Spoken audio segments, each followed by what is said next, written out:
चलिए, तो आज का हमारा पेपर सेकंड स्टार्ट होने वाला है। ये हमारा नया पेपर है, पेपर सेकंड जूलॉजी का, ठीक है।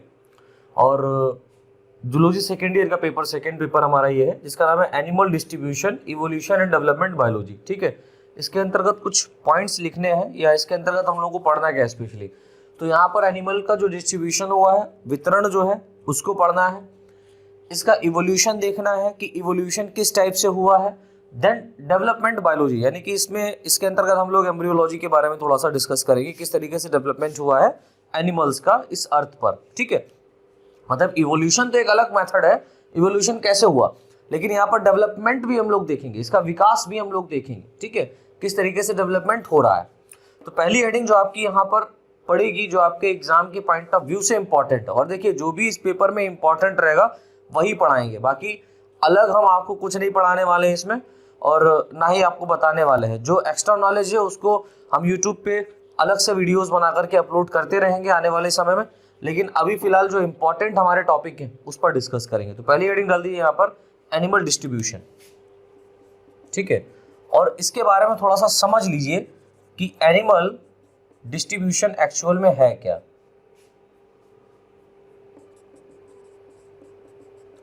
तो इसमें लिखे हैं, एनिमल डिस्ट्रीब्यूशन में लिखिए, इस पृथ्वी पर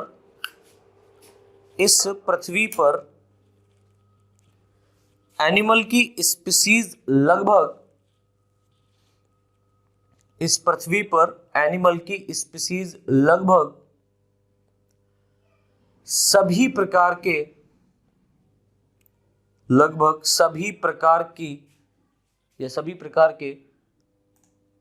कंडीशन में पाई जाती हैं, लगभग सभी प्रकार की कंडीशन में पाई जाती हैं, ठीक है।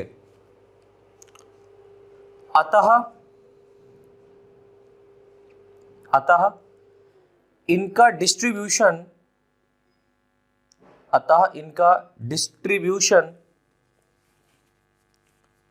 सामान्यतः, मतलब हर प्रकार की कंडीशन में पाई जा रही है, तो हम एनिमल को हर कंडीशन में देख पाएंगे। जैसे अतः इनका डिस्ट्रीब्यूशन सामान्यतः टेरेस्ट्रियल,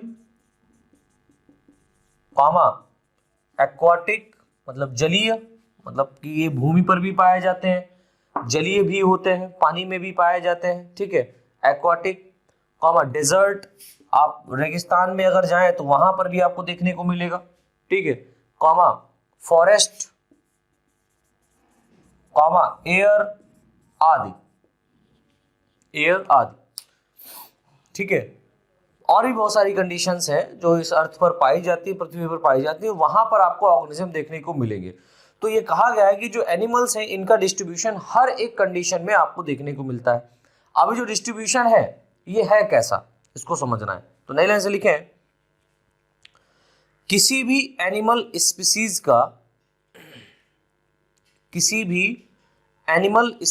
का डिफरेंट हैबिटेट में, किसी भी एनिमल स्पीसीज का डिफरेंट, हम लोग जूलॉजी पढ़ा तो डेफिनेटली एनिमल की बात करेंगे, प्लांट की बात नहीं करेंगे, ठीक है। डिफरेंट हैबिटेट्स में, एनिमल स्पीसीज का डिफरेंट हैबिटेट्स में डिस्ट्रीब्यूशन, इसकी डिस्ट्रीब्यूशन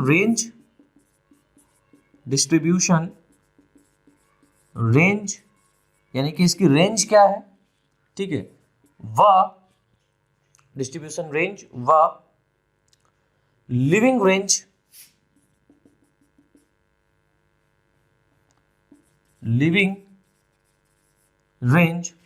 कहलाती है। तो एनिमल का जो डिस्ट्रीब्यूशन है वो एनिमल का डिस्ट्रीब्यूशन रेंज व लिविंग रेंज क्या है कहलाता है, या हम कह सकते हैं इसके ऊपर आधारित होता है। किसी भी एनिमल का यदि कोई डिस्ट्रीब्यूशन हुआ है, राइट, तो इस डिस्ट्रीब्यूशन में जो इसका डिस्ट्रीब्यूशन रेंज है और लिविंग रेंज है, कितने समय तक ये जीता है और कितनी दूरी तक ये पाया जाता है, ये ऑर्गेनिज्म एक जैसी स्पीसीज कितनी दूरी तक पाई जा रही, कहां तक पाई जा रही है, वो क्या है, इसका डिस्ट्रीब्यूशन कहलाता है। ठीक है, नए लाइन से लिखें, प्रत्येक एनिमल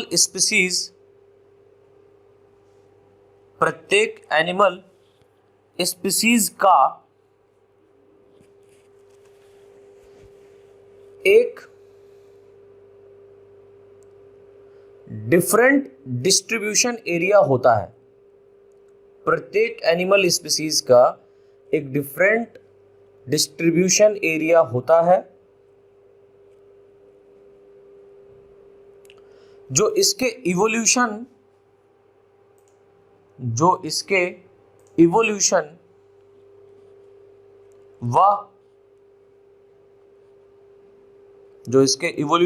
व एडेप्टेशन आदि पर आधारित होता है। तो हम ये कह सकते हैं जो भी एनिमल यहां पर है उसका विकास कैसा हुआ है, इवोल्यूशन कैसा हुआ है, ठीक है, और इवोल्यूशन के साथ साथ उसने अपने आप को इस वातावरण में किस तरीके से, इस एटमॉस्फेयर में किस तरीके से अडेप्ट किया है, ठीक है। तो एडेप्टेशन के आधार पर भी यहां पर डिस्ट्रीब्यूशन हुआ है।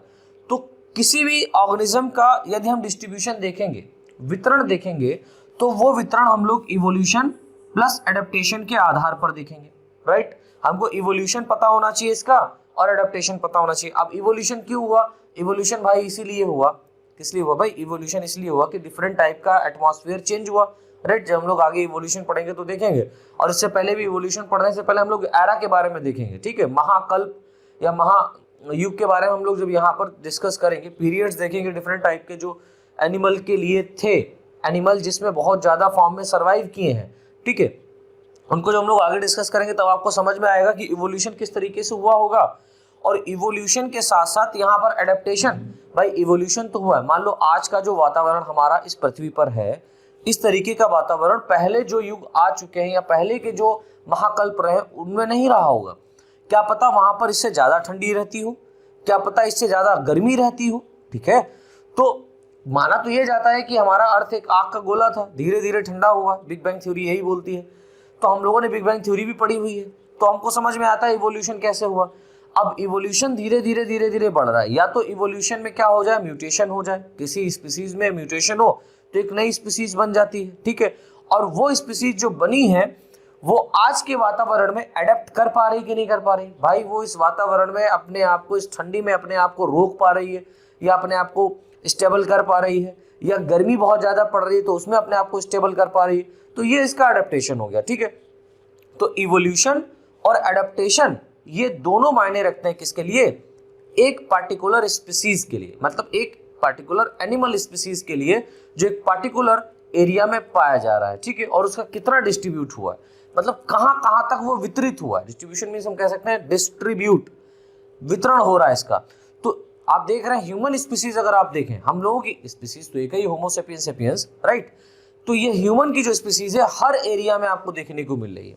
आप पाकिस्तान चले जाओ, अफगानिस्तान चले जाओ, अमेरिका चले जाओ, अफ्रीका चले जाओ, ऑस्ट्रेलिया चले जाओ, या ठंडी जगहों पर चले जाओ, कहीं पर भी आप जाएं वहां पर आपको ये भाई साहब, मतलब हमारे जैसे भाई साहब नहीं, हमारे जैसे लोग, ह्यूमंस आपको क्या है वहां पर देखने को मिलते हैं। आप लोग भी ह्यूमन है, टेंशन मत लो, हमारे जैसे मतलब हमने आपको भी इंक्लूड किया है, राइट।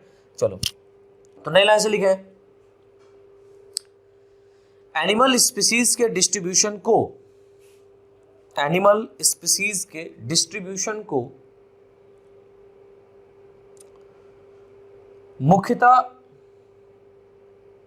मुख्यतः या मेनली 2 ग्रुप्स में क्लासिफाइड किया जाता है। मेनली 2 ग्रुप्स में क्लासिफाइड किया जाता है।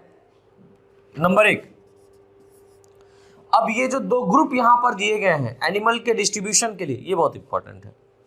तो पहला यहां पर है जियोग्राफिकल, पहला लिख लीजिएगा जियोग्राफिकल डिस्ट्रीब्यूशन। अब जियोग्राफिकल डिस्ट्रीब्यूशन क्या कहता है इसको हम लोग थ्योरी में भी समझेंगे। और नंबर 2 यहां पर जो डिस्ट्रीब्यूशन दिया गया है वो है जियोलॉजिकल। तो पहला है जियोग्राफिकल और दूसरा है जियोलॉजिकल डिस्ट्रीब्यूशन। तो डिस्ट्रीब्यूशन को हम लोग मेनली 2 ग्रुप्स में क्या कर सकते हैं बेटा, डिवाइड कर सकते हैं। पहला यहां पर जो है वो है ग्राफिकल और दूसरा है जियोलॉजिकल। तो फर्स्ट हेडिंग डाल दीजिए जियोग्राफिकल डिस्ट्रीब्यूशन, और एग्जाम में आपसे यही पूछा जाएगा कि जियोग्राफिकल डिस्ट्रीब्यूशन और जियोलॉजिकल डिस्ट्रीब्यूशन में क्या डिफरेंट है, समझ में डिफरेंट है यहाँ पर स्पेशली पूछा जाएगा। या एनिमल डिस्ट्रीब्यूशन से आप क्या समझते हैं, एक्सप्लेन कीजिए, इस तरीके से क्वेश्चन आ सकता है। तो पहली हेडिंग डाल दीजिए जियोग्राफिकल डिस्ट्रीब्यूशन। तो इसके अंतर्गत लिखें जियोग्राफिकल डिस्ट्रीब्यूशन, हेडिंग डाली होगी, इसके अंतर्गत लिखें डिफरेंट जियोग्राफिकल कंडीशन में, डिफरेंट जियोग्राफिकल कंडीशन में एनिमल स्पीसीज का, डिफरेंट जियोग्राफिकल कंडीशन में एनिमल स्पीसीज का डिस्ट्रीब्यूशन, एनिमल स्पीसीज का डिस्ट्रीब्यूशन सामान्यतः जियोग्राफिकल डिस्ट्रीब्यूशन कहलाता है, जियोग्राफिकल डिस्ट्रीब्यूशन कहलाता है। नई लाइन से लिखें, नई लाइन से लिख लें एनिमल स्पीसीज का, एनिमल स्पीसीज का सॉइल सरफेस, एनिमल स्पीसीज का सॉइल सरफेस व, यानी कि भूमि की सतह पर, व वाटर कंडीशन में पाया जाना, व वाटर कंडीशन में पाया जाने वाला या पाए जाने वाले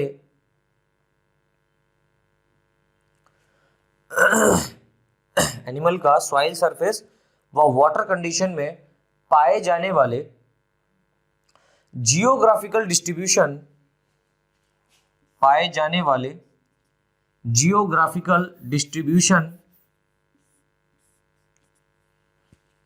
सामान्य रूप से, सामान्य रूप से हॉरिजॉन्टल डिस्ट्रीब्यूशन कहलाता है, सामान्य रूप से हॉरिजॉन्टल डिस्ट्रीब्यूशन कहलाता है।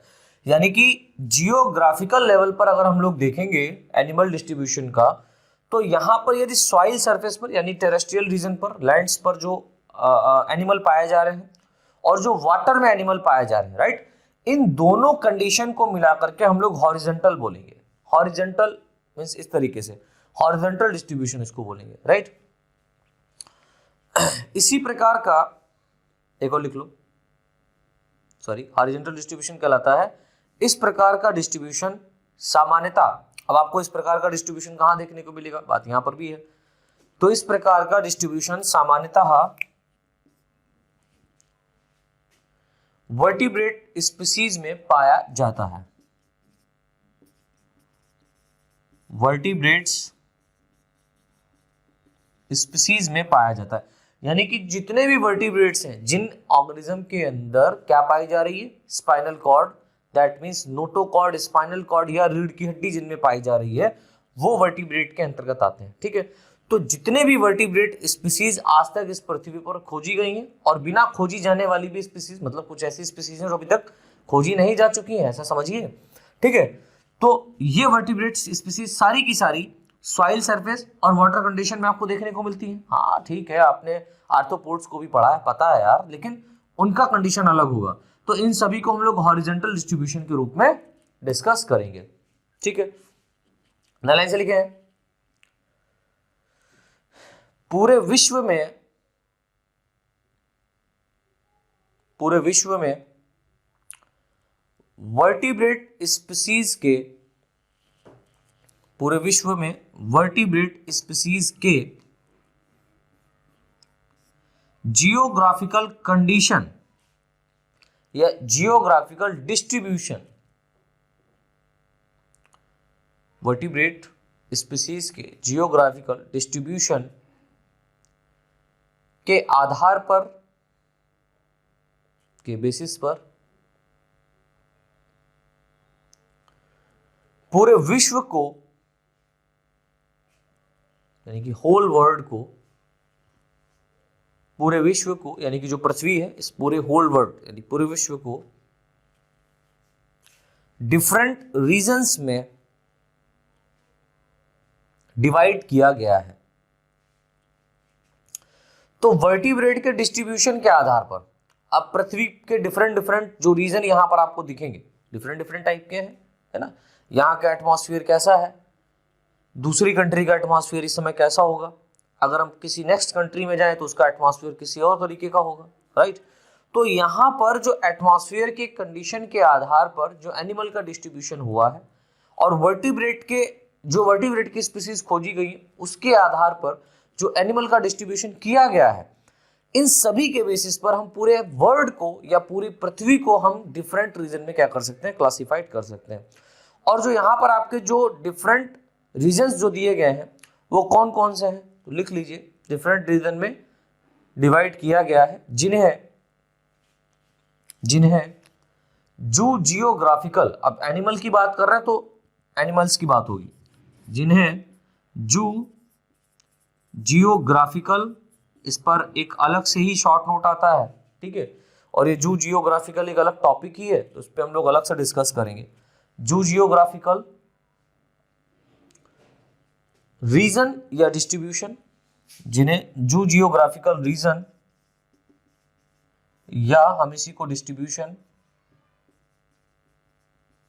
कहते हैं, जू जियोग्राफिकल रीजन या डिस्ट्रीब्यूशन कहते हैं।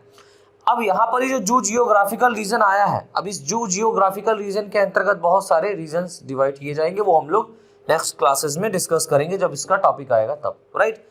तो अभी हमको ये समझ में आया कि जो वर्टिब्रेट स्पीसीज हैं इनके आधार पर हमने होल वर्ल्ड को डिफरेंट रीजन में डिवाइड किया गया है, जिसमें जू जियोग्राफिकल रीजन सर्वोपरि है या मान्य है, ठीक है। नए लाइन से लिख लें। होल वर्ल्ड में यानी पूरे विश्व में एनिमल स्पीसीज के, होल वर्ल्ड में एनिमल स्पीसीज के जियोग्राफिकल डिस्ट्रीब्यूशन व जियोग्राफिकल डिस्ट्रीब्यूशन व जू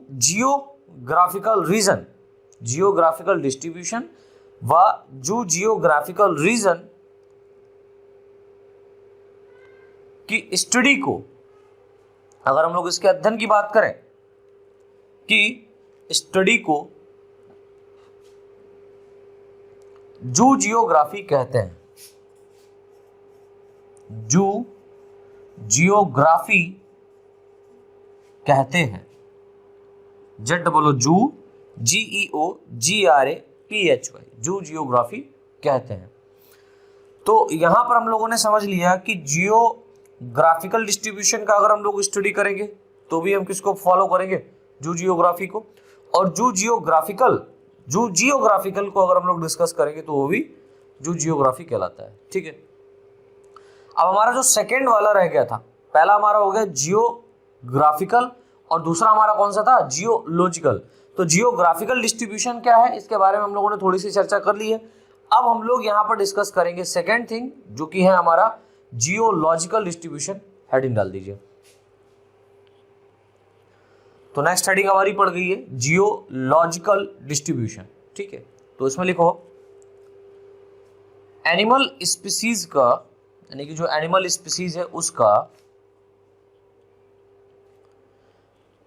प्रिमिटिव टाइम में पाए जाने वाले, अब समझिए एनिमल स्पीसीज का प्रिमिटिव टाइम में, यानी कि जब इवोल्यूशन शुरू हुआ होगा उस कंडीशन में जो या उस समय में जो ऑर्गेनिज्म पाए जा रहे थे उनके अगर आप अध्ययन की बात करेंगे तो उसको हम लोग जियोलॉजिकल डिस्ट्रीब्यूशन के आधार पर डिस्कस करेंगे।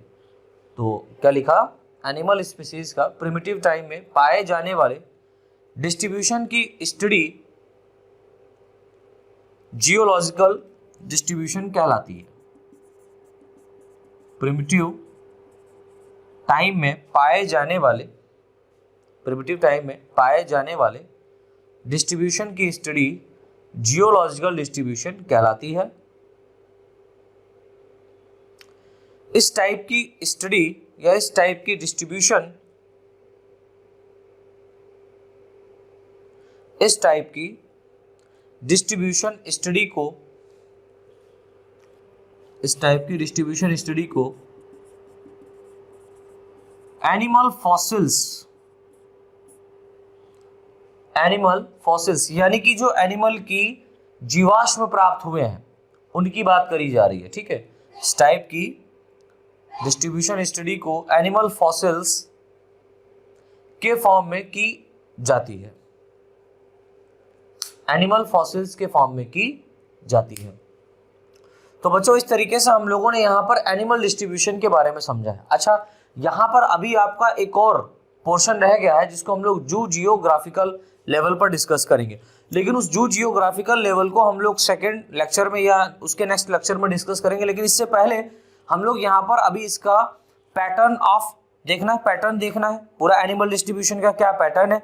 देन उसके बाद में हम लोग को यहाँ पर महाकल्प के बारे में डिस्कस करना है, दैट मीन्स एरा के बारे में डिस्कस करना है। ठीक है, तो एरा भी हम लोग यहाँ पर डिस्कस करेंगे। फिर हम लोग डिस्कस करेंगे जू जियोग्राफिकल डिस्ट्रीब्यूशन के बारे में या जू जियोग्राफिकल रीजन के बारे में। ठीक है, इस पे एक अलग से शॉर्ट नोट आपको लिखाऊंगा और एक अलग से ही क्वेश्चन आपके एग्जाम में इसमें पूछा जाता है, राइट।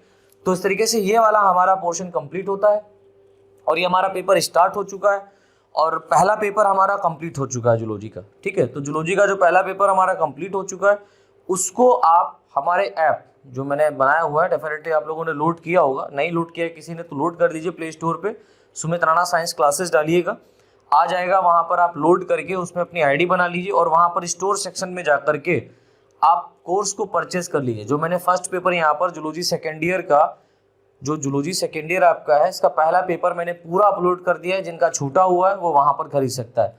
कोर्स का जो प्राइस है बहुत ही मिनिमम है, 650 रुपये के आसपास है, तो इजीली आप उसको परचेज कर सकते हैं और 1 साल की वैलिडिटी है भाई साहब।